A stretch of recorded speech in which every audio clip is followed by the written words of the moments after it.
Hello, friends. How are you? My name is Fer. I say hi to you from Monterrey, and I love to welcome you to a new transmission of Vida In Online. Thank you very much to all of you who are part of Vida In and who have walked with us through the past weeks.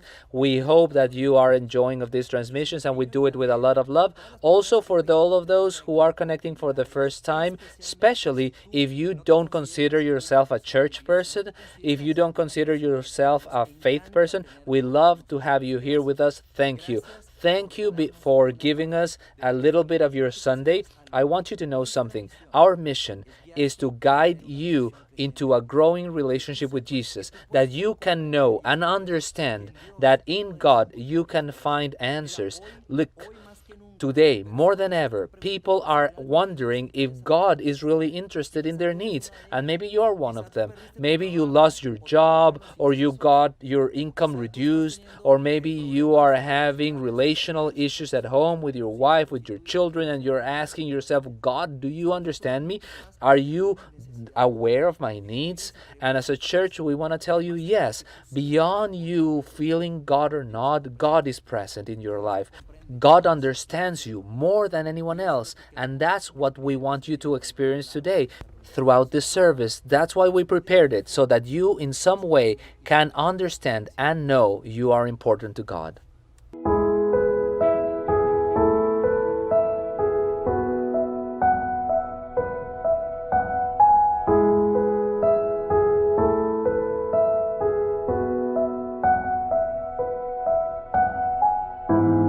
Háblame cuando ya no tenga voz. Tú me comprendes, tú me comprendes. Ven a mí en el valle del temor. Tú me comprendes, tú me comprendes, tú me comprendes, Dios, tú me comprendes. Te entrego mis preocupaciones, mis dudas y temores. Tú eres más de lo que pensé, más grande eres tú. No haré más negociaciones con el Dios del universo. Tú eres más de lo que pensé, más grande de lo que imaginé.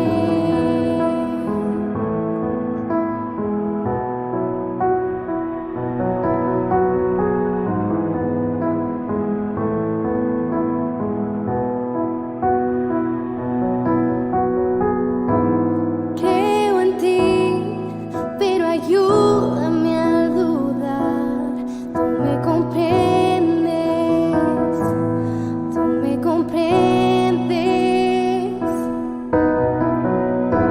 Ayúdame, afirma tú mi fe. Tú me comprendes, tú me comprendes. Tú me comprendes, Dios, tú me comprendes. Te entrego mis preocupaciones, mis dudas y temores. Tú eres más de lo que pensé, más grande eres tú. No haré más negociaciones con el Dios del universo. Tú eres más de lo que pensé, más grande de lo que imaginé.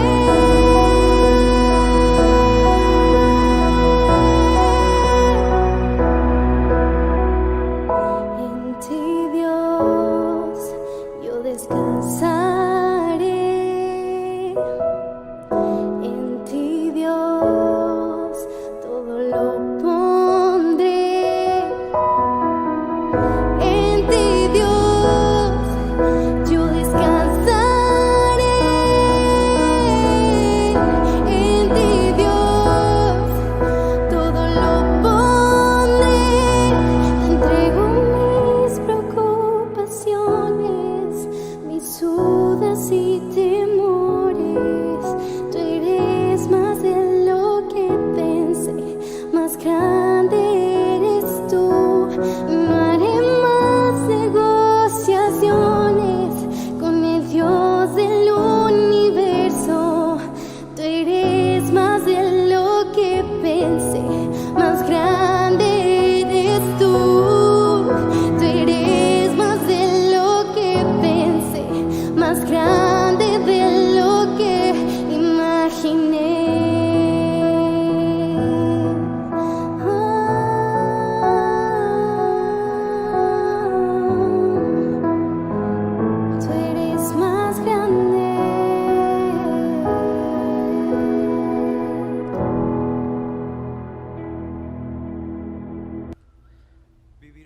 living, trusting in that truth that God is much, much bigger than you and I can imagine, is amazing. The perspective of our life changes. The way in which you and I face life is different. We see it from another angle, and that gives us hope. That gives us hope, and as a church, that is what we want. We want to give you hope. Give hope to many people who are living in despair. This is why we do what we do, in different ways, through different channels, but that's what we do. We provide hope to people. And you know, as a church, one of the things that we've done recently is give hope in a very tangible way to people who are struggling. And what we did as a church was, in the past 2 weeks, we identified which families, which people were struggling really economically.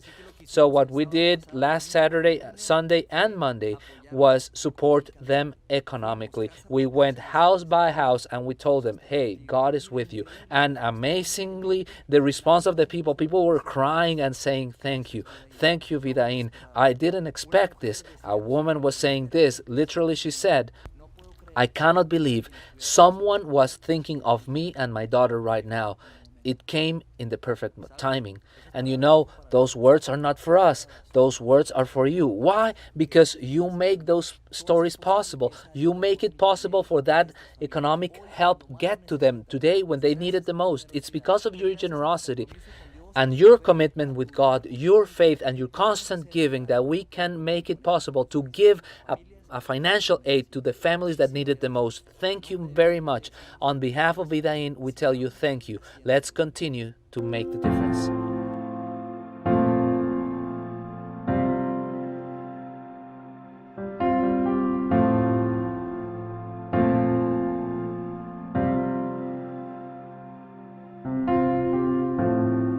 Tú preparas una mesa para mí en presencia de quien viene contra mí. Cuerpo y sangre vertiste tú por mí, así peleo mis batallas.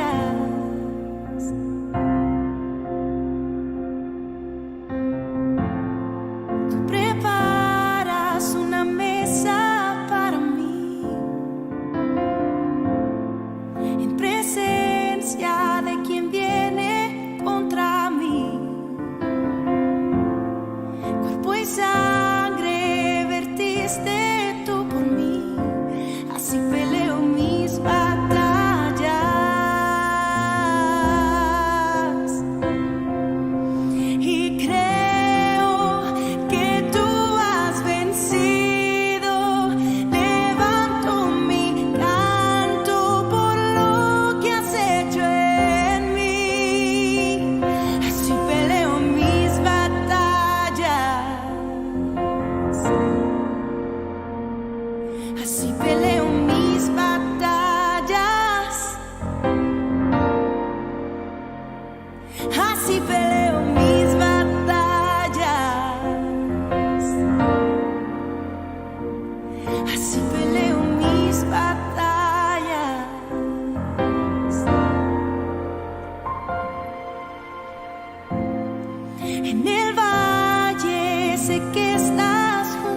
one word that was not very present in our conversations, but today it's so relevant. It's the capacity of facing adversity. It's the capacity of overcoming hardship and even being transformed in the middle of those difficult circumstances. There are people who say that this has to do with quickly responding into adversity and strongly responding to adversity. This word is such an important word for everything in life, but today it's even much more relevant because of the situation we're going through. Actually, there are people who say that those who come out of this better than they went into it, it's not those who are belong to certain part of the industry or economy, but rather those people who are resilient. That's the word.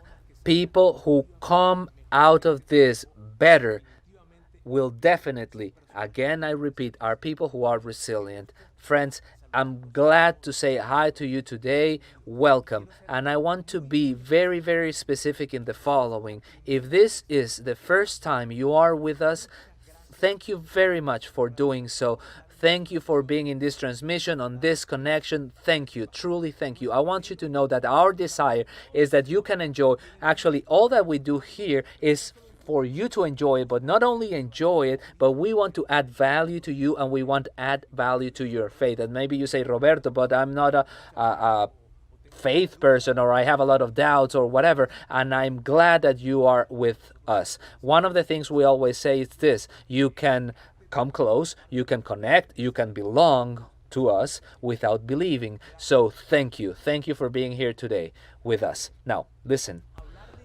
to talk about this topic which we've been developing in the past weeks, we've said one thing that's very severe, and it's resilience. It's not something you're born with, but it's rather something you develop throughout time. So the resilience you and I were able to build and develop years ago or time ago is what helps us to face the time we are going through today. And if you and I didn't build, developed, or planted that resilience time ago, we're going to have it difficult today. Maybe we are more anxious, maybe the tension are getting to us more, worry is drowning us, because probably resilience was not part of an conscious process back then. Now listen, one curious fact about resilience is this: that difficult moment that we face better because of resilience also becomes the necessary moment to develop resilience.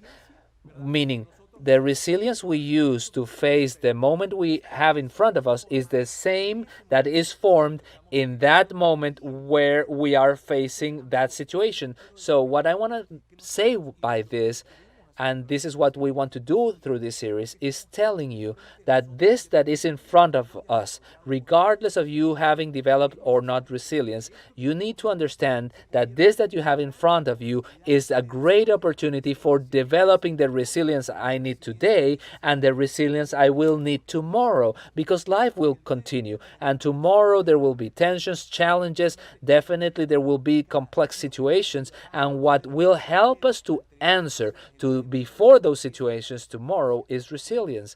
And again, that resilience we can develop today in the midst of this circumstance. So let's not lose the opportunity of doing so. Actually, to me, it's become a new paradigm of how to see things. Specifically this time, my paradigm is this: I have in front of me is a great opportunity. Actually, how many times are we facing a pandemic? This is a great opportunity for developing resilience. Now, to talk about this today, I want us to see a character. I'm going to talk about a person who is part of the Jewish history books or Roman history books. It's Saul of Tarsus, better known as Paul, Apostle Paul, a man who definitely has all the credentials to talk to us about resilience because he lived a lot and has credentials to talk about resilience. He lived in the first century, a complicated time.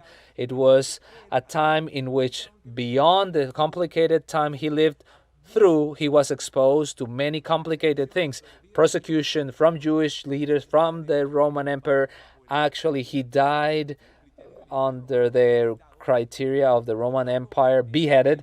At that time, he experienced persecution. He was incarcerated. He was flogged. He was stoned.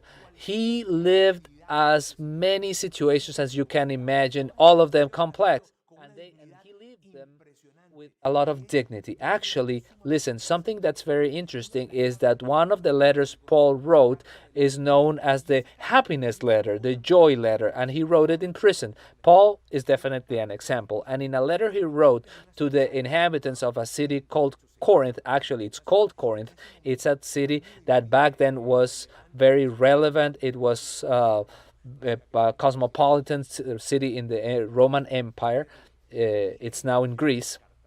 He wrote a letter where he told the people of Corinth something he had received, and that definitely becomes very key when talking about resilience. So let's see and let's read that part of the letter. Let's read it together. It says, "Praise be to the God and Father of our Lord Jesus Christ, the Father of compassion and God of all comfort." Listen, this verse is one I love, and I love it because Paul had a very close relationship with God. He was truly connected with God. He definitely knew God up close. He had dedicated his life to serving Him, and he presented three characteristics of that God he knows so well: Father, merciful, and God of all comfort. There are other versions in the Bible that present Him the source of all comfort. And look at this. And this is a question that definitely I want to ask you. How many of us have experienced God's comfort? How many times have you experienced that comfort in the middle maybe of a very complex situation, of health, a family issue? How many of us have experienced that comfort? Maybe you experienced it because you were living a difficult situation and you spoke to God. You went to Him in a room in a hospital, in your car, in your house, alone with someone, and you went to Him and you had a conversation. And after you spoke, the conversation was the same, but in a way you had more strength to move forward. Or maybe that comfort was one you received because someone came to you and gave you words of courage and told you something you needed to hear and said, "I'm here with you." And the comfort we receive from God, we receive it through that person. How many of us have not experienced God's comfort? And if you are someone who does not believe in God, who has a lot of doubts in regards to God, listen to this that I'm going to tell you because it's interesting. Even these people who say, "I have doubts regarding God, I'm apart from God, I don't know if you believe and not believe," maybe that's you. When a difficult time comes, there's something awakens inside that if before by no chance you were going to look for God, in the midst of a difficult situation, something awakens inside that leads you to come close to God, looking for that comfort in a way. And it's not something that you say or you decide intentionally. It's simply that something awakens because of a difficult situation. And you know what that is? It's that trait of a comforting God that who in a way draws us to Him in the midst of difficulties, regardless of us believing or not in Him. That's something that is there. And even if you don't believe, but in the midst of a difficult situation, you start to consider to draw into that God who you had apart, but you start considering it as a possibility. That characteristic of a comforting God is beginning to enter into action. Then Paul continues and says, "Who comforts us in all our troubles." And I love this because Paul says all our troubles, and that represents all our difficulties, all our tensions, and all is all. All is that financial tension you're going through where you're asking yourself how you're going to get out of this moment, when you're asking how to move forward with your business. How can I make ends meet and pay the payroll to the people in my company. Maybe you're asking what's going to happen with your marriage, with all that's being lived, and the tension with your children, or maybe it's a health thing, or maybe it's something you lived in terms of academic or friendships. It's all, Paul says, all our troubles. Maybe you even say, Roberto, even in that trouble I got into because of my own bad decision, even in the midst of that, you can be sure you can receive God's comfort. And Paul says he comforts us in all our troubles. And that's very cool. But then Paul says something that's very interesting, and he says, it's two words, so that. Who comforts us in all our troubles, so that. And before the so that Paul is saying, you might think, no, Paul, you don't need to ask to tell me what for. I needed to move forward. I need that comfort to have the strength that I need to on a daily basis. Paul, you don't need to tell me what for, but Paul would tell you, I need to. Listen, so that we can comfort those in any trouble with the comfort we ourselves receive from God. Friends, that is spectacular, because what Paul is saying is this. Listen, of course you can receive comfort from God. Of course he will provide you those strengths to move forward, but that's not the end of it. All that you can receive has a purpose, and the purpose is so that you can extend that same comfort to other people. Actually, I like to think it in these terms. The comfort that comes from God has a great power, but the great power of the comfort of God can only be experienced plentifully when we have been able to extend that comfort to others. This means that many times maybe you and I have even experienced God's comfort, but that enormous power from God's comfort is something that has not been unleashed plentifully in our lives until we extend it to other people. It is fascinating. And listen, what does this mean? It means the following, that if you are going through a tension right now, which is very likely because of what's going on, of the coronavirus or something that had been happening in your life, your family, your health, whatever. But listen, maybe you're going through a great tension, and God, or if God came to you and told you or told us or asked us, Gabriel, Marcos, Mariela, listen, do you want my comfort? And if God told you that, do you want my comfort? We would say, yes, of course I want your comfort. God would tell us, yes, but I want to ask something from you. If I give you this comfort, I would ask something. I would say, well, yeah, whatever. We would do whatever. And this is what God would say. I'm going to give you my comfort, and I'm going to give you of my strength, but I need you to please take that and give it to others, so that you can take that strength, that comfort, share it with other people, and getting close to someone else and telling that person and remind that person that I am with him, with her, that you walk with that person in the midst of a difficult situation, so that you can become my comfort for the life of another person. And it's fascinating because Paul is talking to the people in Corinth, and while talking to them, he's telling them, listen, I have suffered a lot. I have experienced a lot of suffering. And he's not saying, oh, I've suffered, but I've suffered a lot. And the truth is, Paul suffered too much.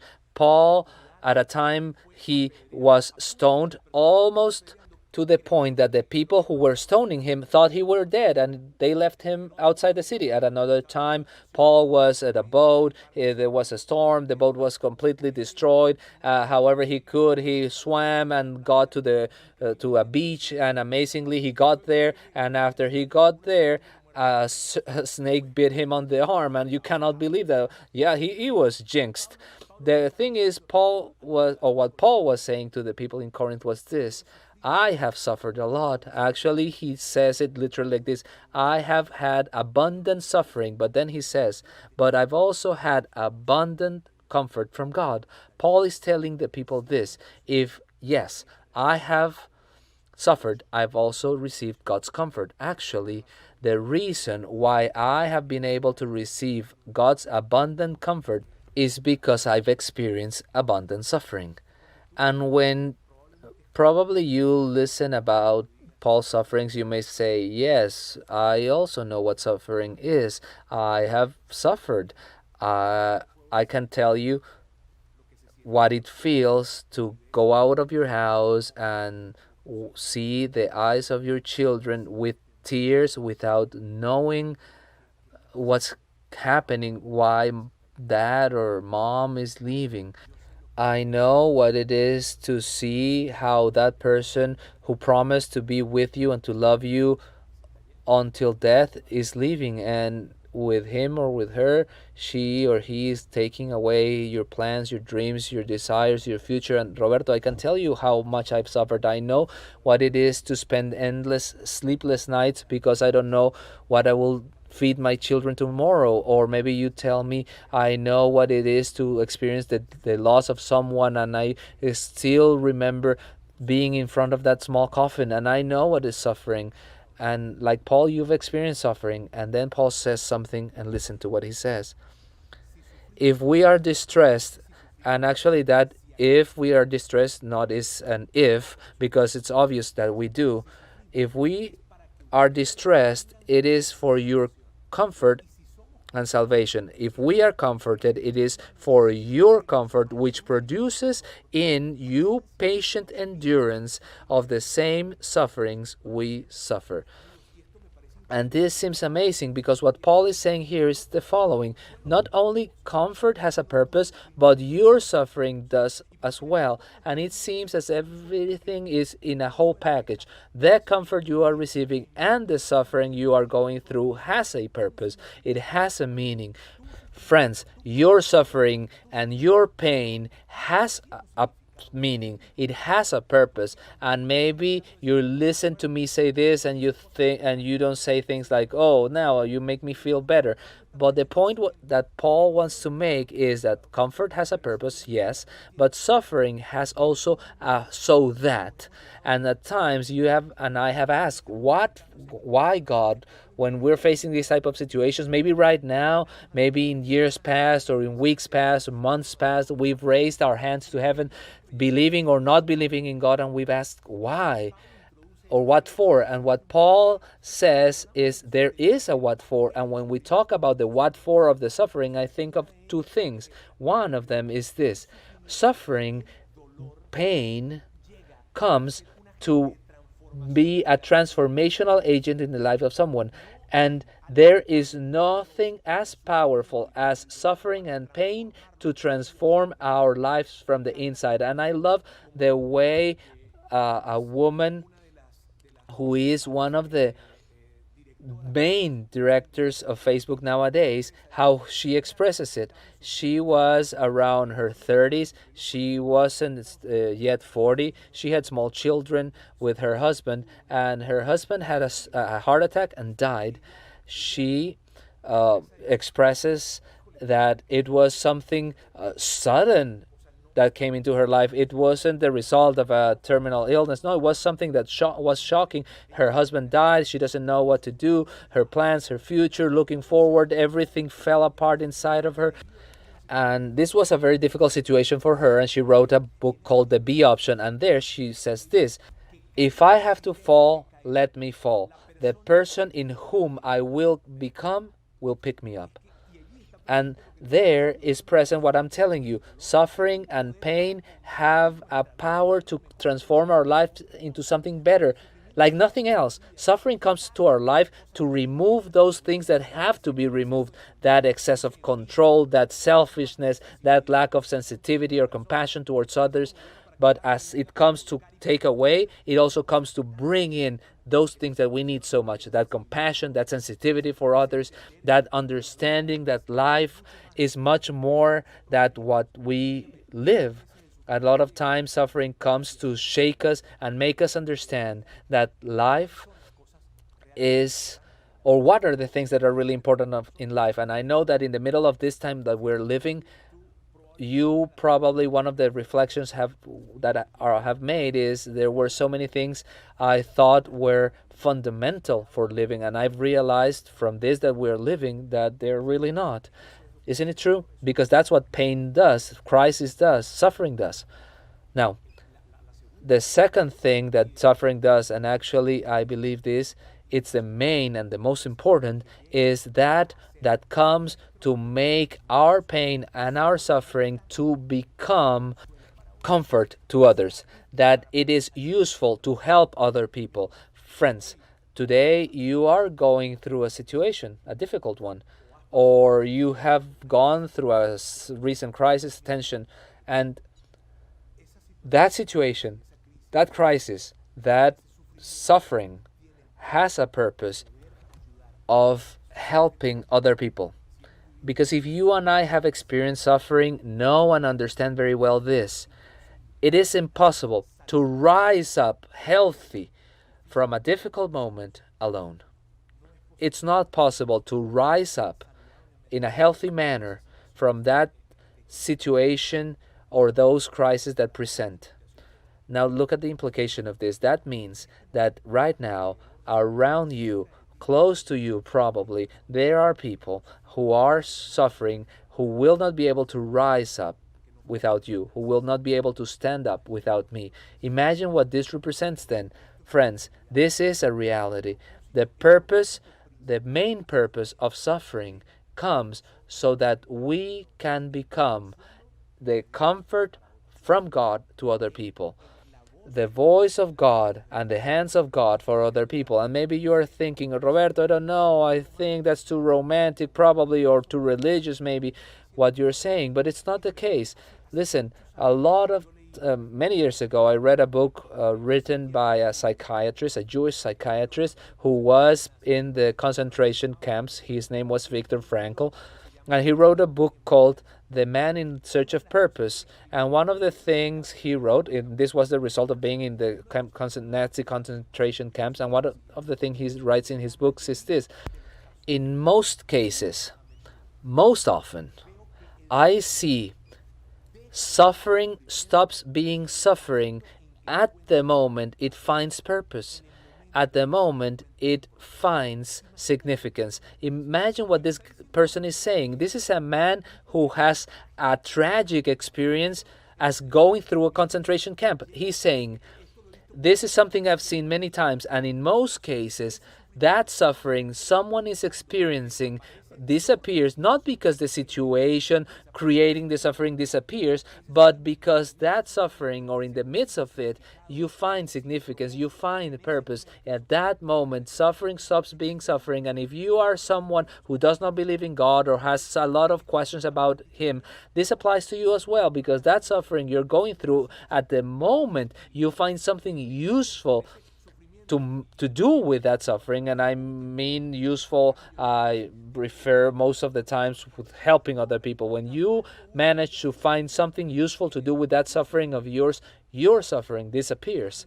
It's amazing. Actually, the Viktor Frankl's proposition gave way through a whole concept in psychology, which is logotherapy. So if you don't believe in God, or you have so many questions, this applies to you, course. But if you believe in God, and you and I who believe in God receive from Apostle Paul this truth that tells the following.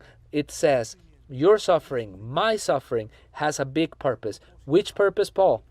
That you can help other people in that you have suffered, which maybe is the losing of someone close to you, maybe it's a divorce, maybe it's a financial tension. I don't know how many things can happen, maybe experiencing loneliness, I don't know, but that suffering that you have experienced has a reason for what, and that is that you and I can extend and help other people. This is fascinating, because it's as if God was ensuring that the comfort He's giving us was not for us, and we were not captive of selfishness, but rather that suffering could become for us a tool that will make us in the comfort of God for others. Remember this expression I was just telling you. Remember it, please.